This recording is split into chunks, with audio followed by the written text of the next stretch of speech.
Olá, meu nome é Gilberto. Esse é o meu trabalho de visão computacional. Segmentação interativa para ferramentas de anotação. Eu vou começar falando dos conceitos principais que eu uso no meu trabalho, né?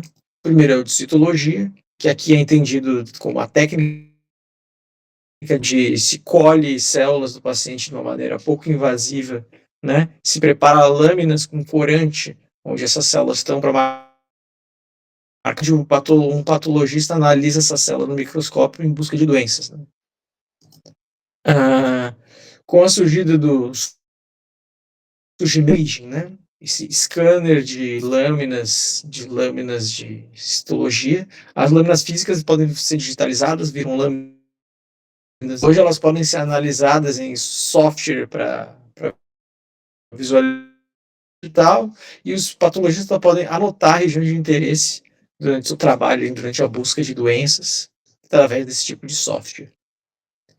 A segmentação interativa aqui é a ideia do do método de segmentação aí, da tarefa de visão computacional, que busca dividir partes de imagem, né? Mas ela é interativa porque ela busca dividir parte de imagem usando como prompt cliques, caixa de seleção e entradas do usuário, né? A ideia é que esse tipo de segmentação seja menos trabalhosa do que uma segmentação 100% manual, onde a pessoa circula a imagem como se estivesse desenhando no Paint, e também tem o propósito de não exigir tantos dados de treinamento e bancos de dados com anotações, quanto uma anotação 100% automatizada e treinada com uma rede neural, né? Então seria um balanço entre o esforço humano, né, que agora só vai precisar clicar, e a necessidade de dados de treinamento. Então, o objetivo desse trabalho é desenvolver uma solução aí de apoio a ferramentas de anotação de imagens médicas, né?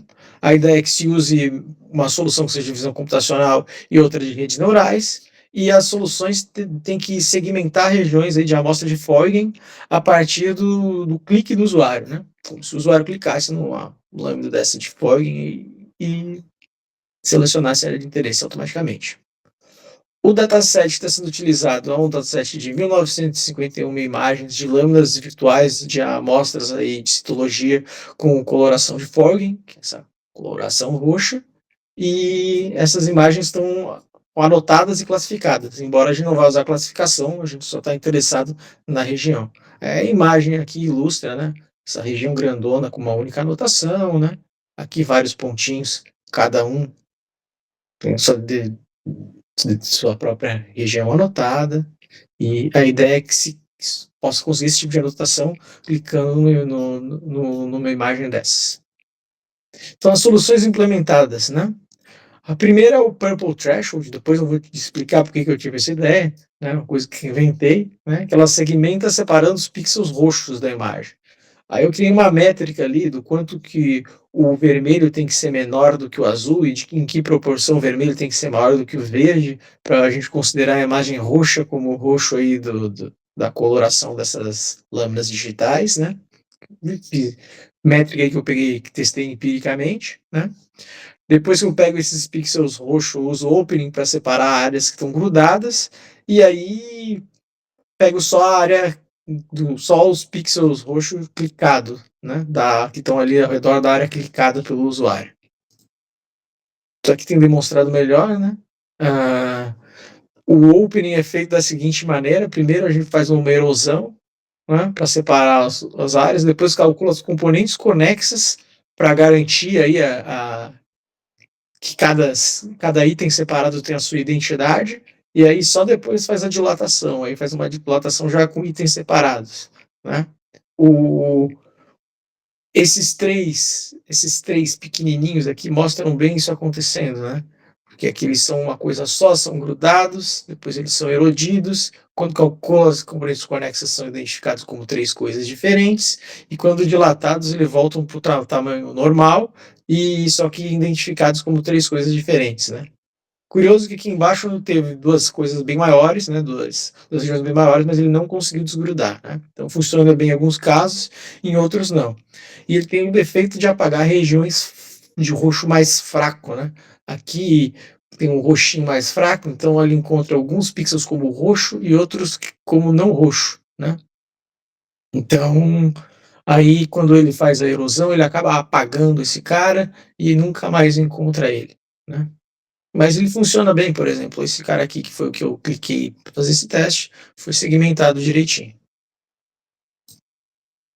Então, o segundo método que eu testei foi o watershed, né, que é um método que ele não trata da imagem em si, ele trata, na verdade, o gradiente de uma imagem. Então, antes de usar o watershed, você precisa calcular o gradiente da imagem usando um detector de bordas.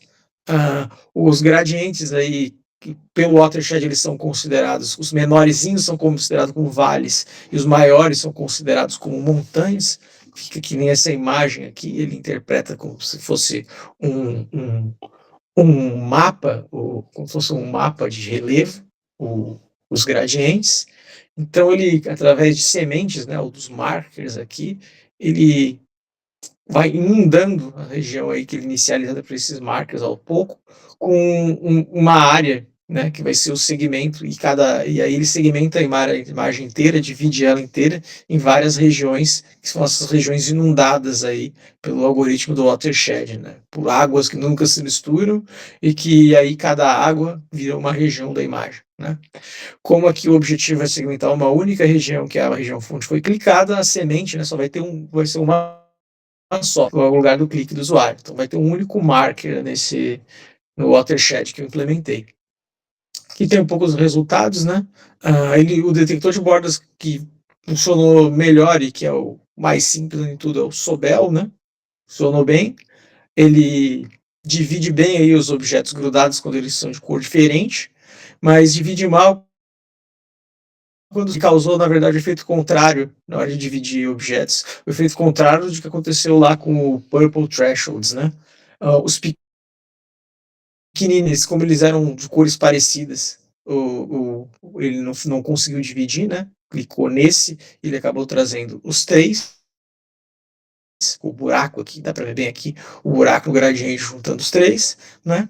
Em compensação, o de baixo, que o outro método não conseguiu, você conseguiu, porque clicou aqui, que os gradientes estão bem definidos, porque o de baixo era de um roxo um pouco mais fraco do que quando ele clicou nesse, ele conseguiu identificar esse como diferente do outro.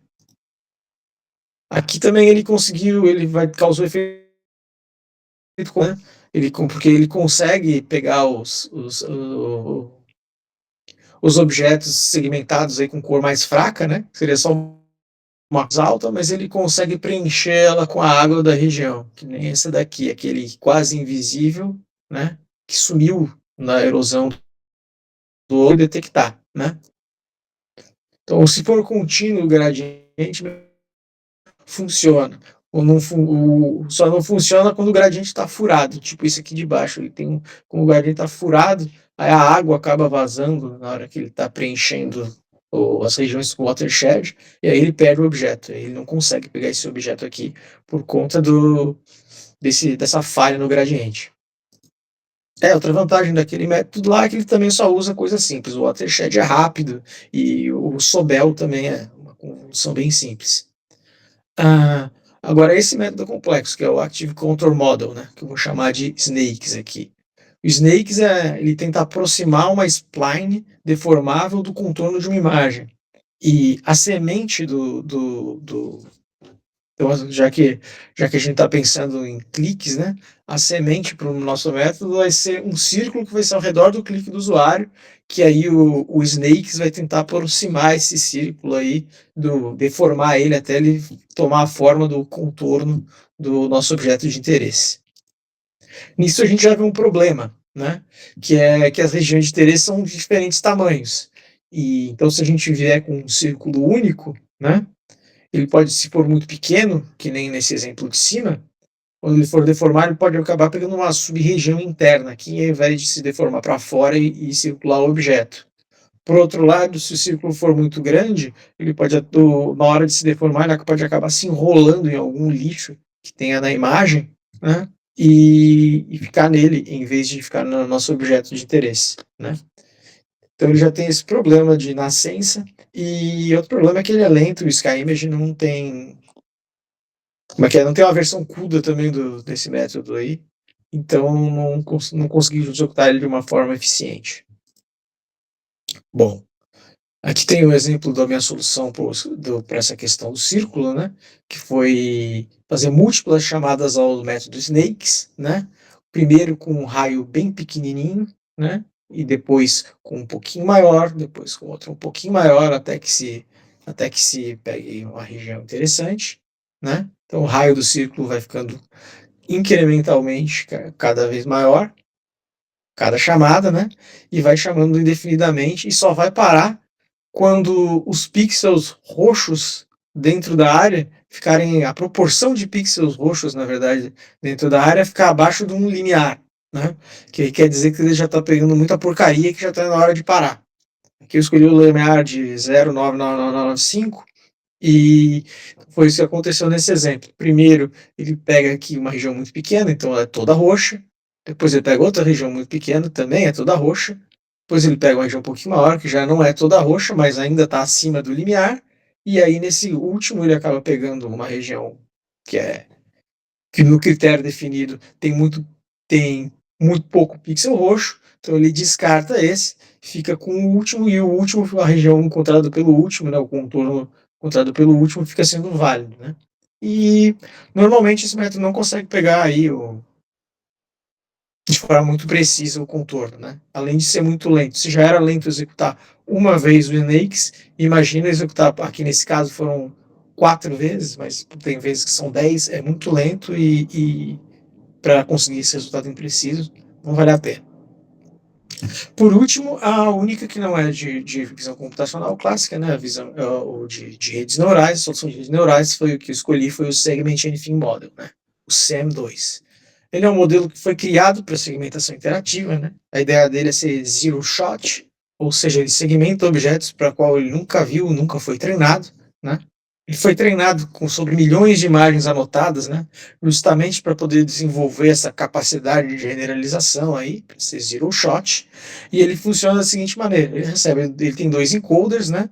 Um é para imagem, né? E outra para os prompts enviados pelo usuário, que pode ser clique, que pode ser mais de um clique, que pode ser caixa de seleção, mas que para nós vai ser um único clique.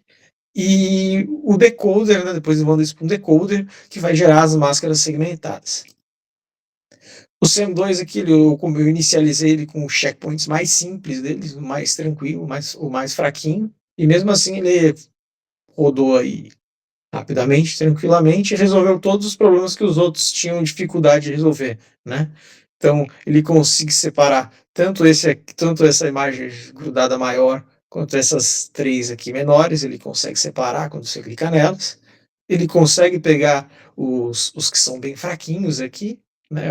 As regiões que tem um roxo bem fraquinho, e ele também consegue pegar as regiões aí que o watershed não consegue, porque o gradiente está furado, né?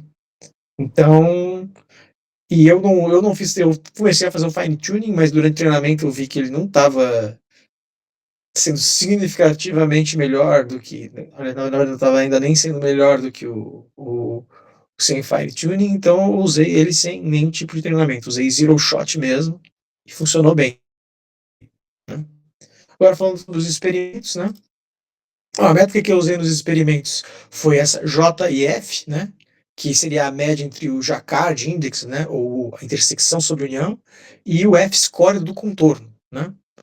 Ah, com o Jacquard, a intenção é que o Jacquard ele calcula a intersecção sobre a união, né? Ele calcula a máscara predita, né? Quanto que a máscara predita sobrescreve a máscara real, né? Se sobrescrever totalmente e exatamente, quer dizer que a métrica vai ser boa. Agora, se ele sair um pouquinho para fora, não vai ser tão bom, né? A ideia é garantir que a área esteja o mais correta possível.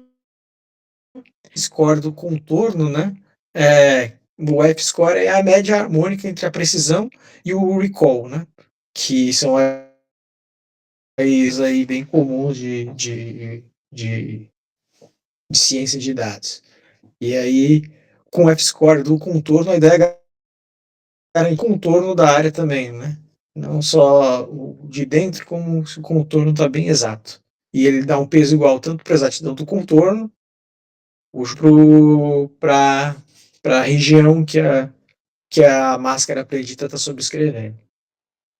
Bom, os testes aí essa simulação de clique de usuário, né, que ela seleciona uma imagem aleatória do banco de dados de teste, aí depois seleciona uma anotação aleatória, por exemplo, nessas imagens que dá para ver que tem várias, né, ele vai selecionar uma só, né, essas regiões estariam todas anotadas, aqui é a mesma coisa, tem essas 10 regiões, ele pegou uma só, assim, só uma das anotações, depois ele gera um ponto aleatório dentro da área de anotação. E aí é usando isso aqui, né, que são feitos os testes, né, que executa aí as funções usando esse ponto como entrada, e aí verifica se a saída obtida é a mesma que essa máscara aqui, né. A gente calcula o JM para essa máscara. Tem resultados aí visuais, eu imprimi 3, né. O primeiro, todo mundo foi relativamente bem, né. O melhor foi o Watershed, mas os outros estão atrás. O segundo, ninguém conseguiu direito, né? Eu acho que talvez tenha até um problema naquela anotação, parece, né? O Purple Threshold já mostrou a limitação dele, né? Que é ele só vê roxo, então quando tem um monte de coisa roxa, ele vai se achar que é uma coisa só mesmo. E vai se confundir ali, né? O melhor foi o Watershed, mas acho que foi acidental, porque todo mundo foi muito mal, né? E o Snakes, que foi muito lento de executar, como sempre, sequer conseguiu pegar uma área, né? Várias vezes isso acontece de ele não conseguir pegar área nenhuma, né? E aí o de baixo, que é um pouco mais confusa, as cores um pouco mais confusas, o Purple Threshold também já mostra a limitação dele. Quem conseguiu fazer bem mesmo foi o Watershed e o SAM2. Agora, depois eu fiz o teste final, né, sem imprimir na tela, fiz 300 testes, né, testei 300 imagens com máscara e ponto gerada aleatoriamente daquela forma que eu descrevi, né, medi o JIM de cada um das máscaras aí obtidas a partir do ponto aleatório, e não testei o Snakes, né, o Active Control Model, porque ele é muito mais lento que os outros, ia demorar muito, e já sabe, já se vê que o resultado não ia ser bom, então não perdi tempo. E, como esperado, o primeiro colocado aí foi o SAM2, e o segundo foi o Watershed, né? Ou chegaram até bem próximos no resultado um do outro, mas o SAM2 foi melhor. O outro, Purple Threshold, realmente não tinha como, né? Então a conclusão que eu chego é que o SIM2 é o melhor, né? Consegue resolver problemas que todos os outros resolvem, e isso aqui ele vai usar redes neurais, então exige mais de GPU, exige mais da máquina, né? O Watershed ele tem resultados ali do teste, ele deu próximos a SIM2, né? Embora a gente saiba que ele tem dificuldade com alguns cenários ali que ele não consegue pegar, já que ele é muito dependente do cálculo do gradiente, né? Mas tem a vantagem de não exigir tanto da máquina, porque ele só usa método bem simplinho.